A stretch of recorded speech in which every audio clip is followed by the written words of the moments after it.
Hello again. We are going to begin discussing not linear equations, but we're going to be talking about inequalities, and we're going to be talking about how to solve those using addition and subtraction. So let's get started. There's some addition properties that you need to understand when we're dealing with inequalities. So let's say we've got any three numbers, A, B, and C, and let's say we're starting out with the fact that A is already greater than B.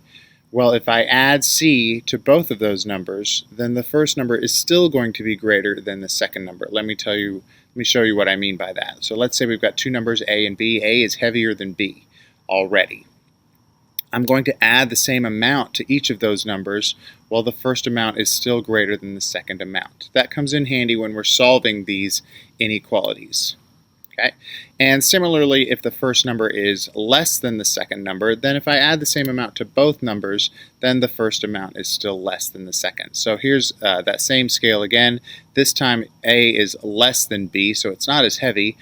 B is heavier, and if I add the same amount to both sides, then the first amount is still lighter than the second amount. So hopefully that makes sense with those diagrams. There's also a similar subtraction property. Same three letters representing any number you want them to represent, A, B, and C. So if A is already bigger than B, then if I subtract the same amount from both of those, then the first amount is still greater than the second amount. So same scale, A is heavier than B, and if I subtract the same little chunk from each side, then the first amount is still heavier than or greater than the second amount. And similarly, if A is now less than B, so the first amount is less than the second amount, if I subtract the same chunk from each side, then the first amount is still less than the second amount. So, in other words, you can add or subtract the same thing to both sides of an inequality, and the inequality sign does not change. That's kind of the gist of what you can get from that. So here's an example. Let's say I've got t plus 19 is less than 23, and I want to graph this on the number line. So like equations, I'm solving for the letter. I'm hoping to get the letter by itself on one side of the inequality. Well, to do that, I've got t, but I've also got that plus 19. So I need to subtract or add negative 19 or subtract 19 from both sides. And if I do that, it looks like this. I've got t plus 19 minus 19 is less than 23 minus 19. So I've done the same subtraction to both sides. The plus 19 and the minus 19 cancel each other out. And so I've got t is less than whatever 23 minus 19 is, and that is actually 4. So my solution is t is less than 4. So how do I symbolize that on this number line? I don't have a single number as my answer. I've got a whole range of numbers that would fit or be solutions to that inequality. So how do I symbolize all of them? Well, first of all, I look at the 4 on the number line, and I notice that I don't want to include the 4 because t has to be less than 4. I want to include the number that's just to the left of 4, just a little bit less than 4, which is like 3.99999 something. So how do I show that?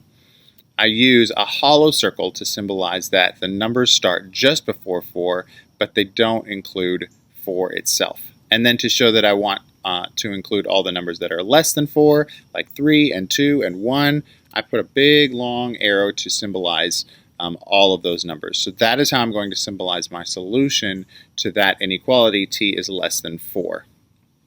Here's another example.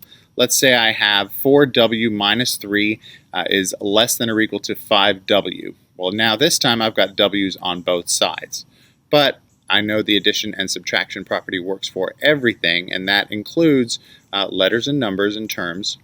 So I'm going to start with this inequality, and since there are 4 w's on the left and 5 w's on the right, I'm going to subtract the lower amount of w's or add negative 4w to both sides.